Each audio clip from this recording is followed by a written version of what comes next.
Hello student, आज हम start करने जा रहे हैं अपने 12th फिजिक्स एनसीईआरटी का जो फर्स्ट लेसन है उसके न्यूमेरिकल्स, उसकी एक्सरसाइज। तो इसको करने से पहले कुछ इम्पोर्टेंट बातें आपको पता होनी चाहिए।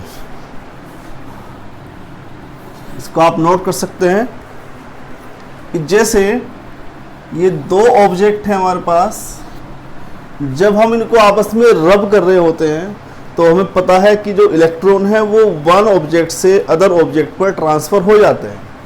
तो जब इनको हम रब करेंगे तो यहाँ से n इलेक्ट्रॉन यहाँ पर आएंगे, तो ये बॉडी हो जाएगी पॉजिटिवली चार्ज और इस पर कितना चार्ज आएगा, Q इक्वल प्लस Ne। और ये हो जाएगी नेगेटिवली चार्ज, तो इस पर कितना चार्ज आएगा, Q इक्वल माइनस Ne। यहाँ पर जो n होता है वो नंबर ऑफ ट्रांसफर्ड इलेक्ट्रॉन होते हैं और E होता है इलेक्ट्रॉनिक चार्ज, और इस E की वैल्यू कितनी होती है 1.6 10⁻⁻19 कूलम। सेकंड, अगर यहाँ पर ये एक पॉइंट चार्ज है और इस पर दो फोर्सेज वर्क कर रहे हैं, force F1 and force F2, और इन दोनों के बीच का जो एंगल है वो कितना है, थीटा। ये एक पॉइंट चार्ज है, इस पर दो फोर्सेज वर्क कर रहे हैं F1 एंड F2 और दोनों थीटा एंगल पर है। तो इन दोनों फोर्सेज का जो रिजल्टेंट होगा उसकी वैल्यू कितनी होगी, F equal magnitude of resultant force equal R1 square F1 square plus F2 square plus 2F1 F2 cos theta. ये हम पहले भी पढ़ चुके हैं। थर्ड, इन इक्विलिब्रियम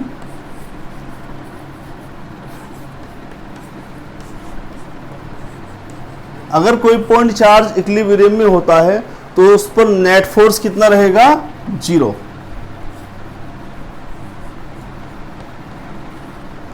तो याद रखेंगे, अगर कोई पॉइंट चार्ज सिस्टम में रखा है और वो इक्विलिब्रियम में है तो उस पर नेट चार्ज कितना रहता है, 0। इसको नोट कर लीजिए, ये काफ़ी हेल्पफुल होंगे आपके लिए। नोट कीजिए इसको, इसके लिए छोड़ ले लीजिए।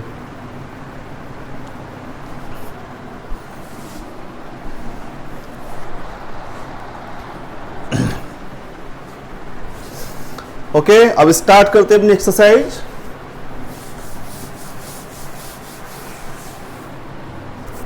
तो ये आप अपनी नोटबुक अपनी जो बुक है उसको अपने हाथ में रखें और फर्स्ट क्वेश्चन में रीड कर रहा हूं, ध्यान देंगे। What is the force between two small charge spheres having charge of 2 × 10⁻⁻7 coulomb and 3 × 10⁻⁻7 coulomb placed 30 centimetre apart in air. तो यहाँ पर दो चार्जेस है हमारे पास, दो स्मॉल स्पेयर है और जो कि चार्ज रखते हैं, कितना रखते हैं, एक पर चार्ज है 2 × 10⁻⁻7 कूलम और दूसरे पर है 3 × 10⁻⁻7 कूलम, और दोनों एयर में रखे हुए हैं और दोनों के बीच का जो डिस्टेंस है वो 30 सेंटीमीटर है। तो यहाँ पर हमें फोर्स कैलकुलेट करना है कि कितना फोर्स दोनों के बीच वर्क कर रहा है। तो यहाँ पर जो फर्स्ट क्वेश्चन है हमारा, इसमें चार्ज Q1 है 2 × 10⁻⁻7 कूलम एंड चार्ज Q2 है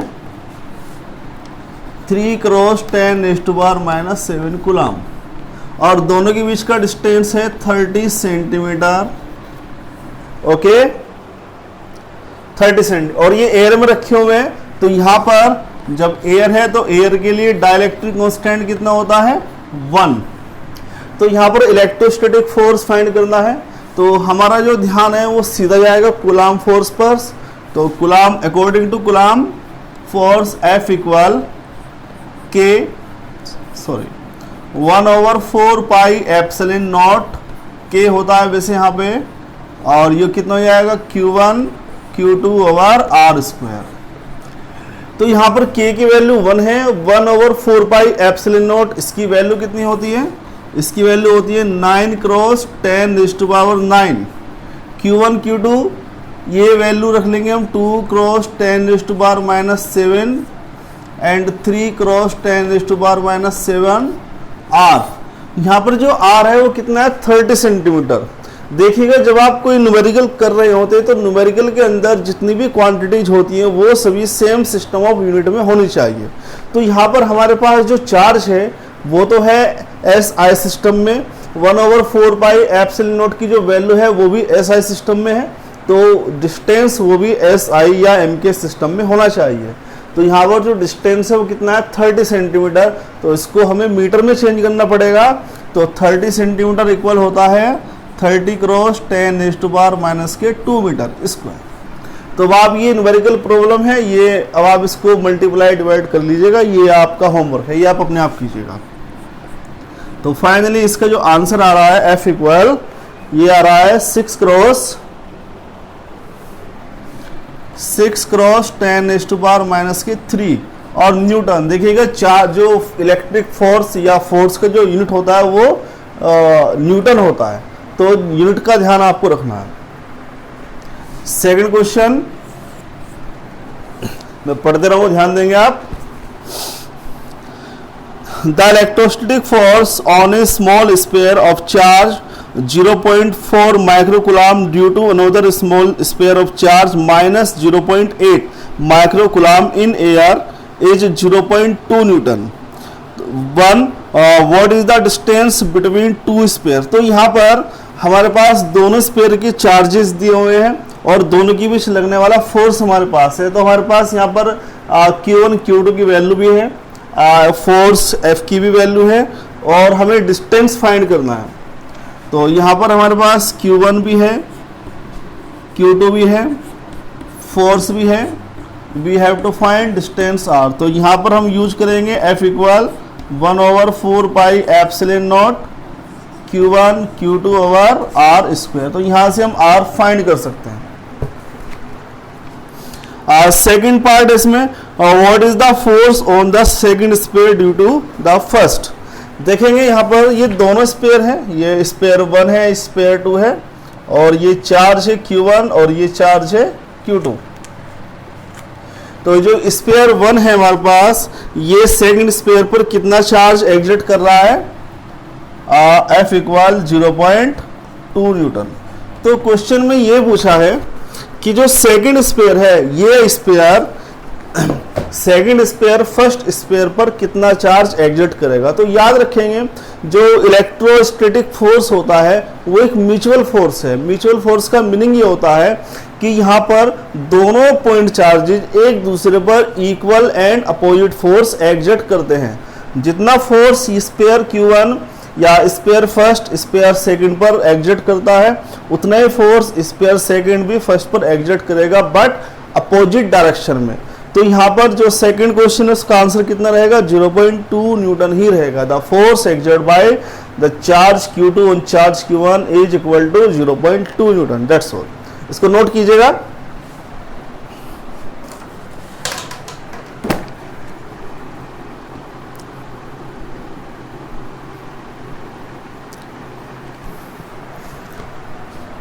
इसके बाद नेक्स्ट क्वेश्चन, स्क्रीनशॉट ले लीजिएगा। Next question, question number 3, check the ratio KE² over GME/MEMP is dimensionless. Look up a table of physical constant and determine the value of this ratio. What does this ratio signify? तो सबसे पहले आपको question number 3 है, सबसे पहले आपको क्या निकालना है। ये हमारे पास एक रेशो है KE² over GME/MP।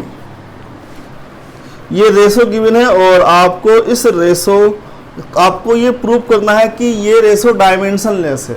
तो यहाँ पर मैं आपको बता देता हूँ जो K है, K कितना होता है 1/4πε0 और इसका जो यूनिट होता है, इसका यूनिट होता है कूलम स्क्वायर, सॉरी इसका यूनिट होता है न्यूटन मीटर स्क्वायर पर कूलम स्क्वायर। ये ई है हमारे पास, ई इलेक्ट्रॉनिक चार्ज, इसका यूनिट होता है कूलाम। जो जी है, जी आपने 11वीं क्लास में पढ़ा होगा, इसको बोलते हैं यूनिवर्सल ग्रेविटेशनल कांस्टेंट, और इसका जो यूनिट होता है वो होता है न्यूटन मीटर स्क्वायर पर kilogram square. M E M P ये इलेक्ट्रॉन का मास है और ये प्रोटॉन का मास है, और इसके जो यूनिट होते हैं वो क्या होते हैं, किलोग्राम। तो फाइनली अगर आप ये वैल्यू यहां पुट करेंगे तो ये आ जाएगा न्यूटन मीटर स्क्वायर पर कूलाम स्क्वायर, ये कूलाम स्क्वायर हो गया, और इसके बाद G newton metre square over kilogram square, और इसके बाद M E M P kilogram into kilogram. तो देखिएगा कूलाम स्क्वायर से coulomb square cancel, newton metre square से newton metre square cancel, kilogram square से किलोग्राम इंटू किलोग्राम कैंसिल। तो finally ये क्या हो गया, डायमेंशन लेस। ये डायमेंशन लेस क्वांटिटी हो गई। तो ये हमने बता दिया कि हाँ ये जो क्वांटिटी है ये डायमेंशन लेस है, सॉरी। इसके बाद आपको इसकी वैल्यू फाइंड करनी है। आप यहाँ पर सभी वैल्यूज पुट कर सकते हैं।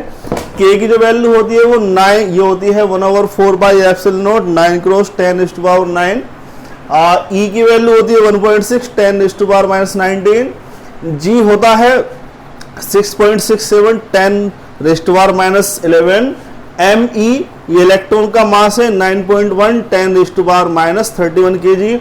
ये प्रोटॉन का मास है, ये होता है 1.67, 10⁻⁻27 किलोग्राम। तो ये वैल्यू आप अपनी टेबल से देख सकते हैं, ये वैल्यू पुट करेंगे आंसर आ जाएगा। और फिर थर्ड क्वेश्चन इसने पूछा है इसी में ही कि भाई what does this ratio signify, ये रेशो क्या सिग्निफाई करता है। तो मैं आपको बता दूं, it is the ratio of electrostatic force to the gravitational force. ये जो रेशो है ये इलेक्ट्रॉन और प्रोटॉन के बीच लगने वाले इलेक्ट्रोस्टैटिक फोर्स और ग्रेविटेशनल फोर्स का रेशो है। ठीक है, इसको कीजिएगा अपने आप, स्क्रीनशॉट ले लीजिए। इसके बाद नेक्स्ट क्वेश्चन की ओर चलते हैं। क्वेश्चन नंबर 4, 1.4 हो गया, स्क्रीनशॉट ले सकते हैं।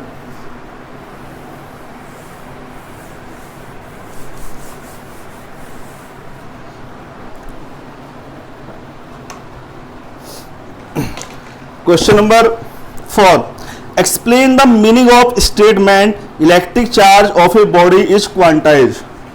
इसने कहा है कि what is the meaning of quantization of electric charge. तो ये मैं आपको थ्योरी में बताता हूँ और यहाँ पर भी बताता हूँ कि इसका मीनिंग ये होता है कि किसी भी बॉडी पर जो चार्ज होगा वो इलेक्ट्रॉनिक चार्ज का इंटीजर मल्टीपल रहेगा। That is the charge on a body must be equal to Q equal NE, where N is the number of electron and electronic charge. तो किसी भी ऑब्जेक्ट का, किसी भी एटम, मॉलिक्यूल जो भी चार्ज रहेगा वो हमेशा इतने रहेगा इलेक्ट्रॉन के चार्ज का इंटीजर मल्टीपल, और ये नेगेटिव भी हो सकता है, पॉजिटिव भी हो सकता है। सेकंड क्वेश्चन है इसमें, तो यही होता है quantization of electric charge. Second question है, why can one ignore quantization of electric charge when dealing with macroscopic large scale charge. तो उसने ये कहा कि जब आप मैक्रोस्कोपिक वर्ल्ड में डीलिंग करते हैं तो क्वांटाइजेशन ऑफ इलेक्ट्रिक चार्ज को हम स्टडी क्यों नहीं करते, क्यों हम इसको इग्नोर करते हैं। तो याद रखेंगे student, quantization of electric charge हमेशा माइक्रोस्कोपिक वर्ल्ड पर ही वर्क करता है। मैक्रोस्कोपिक वर्ल्ड पर ये रूल वर्क नहीं करेगा। तो मैक्रोस्कोपिक वर्ल्ड पर क्यों नहीं करेगा, इसको आइए समझते हैं। देखो, according to quantization of electric charge on a body is equal to NE। जब आप मैक्रोस्कोपिक वर्ल्ड की बात कर रहे होते हैं तो मैक्रोस्कोपिक वर्ल्ड का मतलब यह है कि यहाँ पर इलेक्ट्रॉन्स के जो नंबर है वो बहुत ज्यादा है, वेरी वेरी मोर देन। तो यहाँ पर n की जो वैल्यू है वो बहुत ज्यादा है। जब n की वैल्यू बहुत ज्यादा हो जाती है तो यहाँ पर यह समझा जाता है कि जो चार्ज का फ्लो हो रहा है, चार्ज का ट्रांसफॉर्मेशन हो रहा है, वो कॉन्टिन्यूअस मैनर में हो रहा है। और जब हम कॉन्टिन्यूअस मैनर की बात करते हैं उस समय हम डिस्क्रीट मैनर को इग्नोर करते हैं। And discrete manner is defined by quantization of electric charge. तो जब डिस्क्रीट मैनर को हम इग्नोर करेंगे तो हम क्वांटाइजेशन ऑफ इलेक्ट्रिक चार्ज को हम इग्नोर कर देते हैं। तो इसमें बस आप इतना ही याद रखेंगे कि जब आप मैक्रोस्कोपिक वर्ल्ड के साथ डीलिंग कर रहे हैं उस केस में इलेक्ट्रॉन्स के नंबर बहुत ज़्यादा हो जाते हैं और इतने ज़्यादा कि ये जो रेशो है ये क्वांटाइजेशन ऑफ इलेक्ट्रिक चार्ज को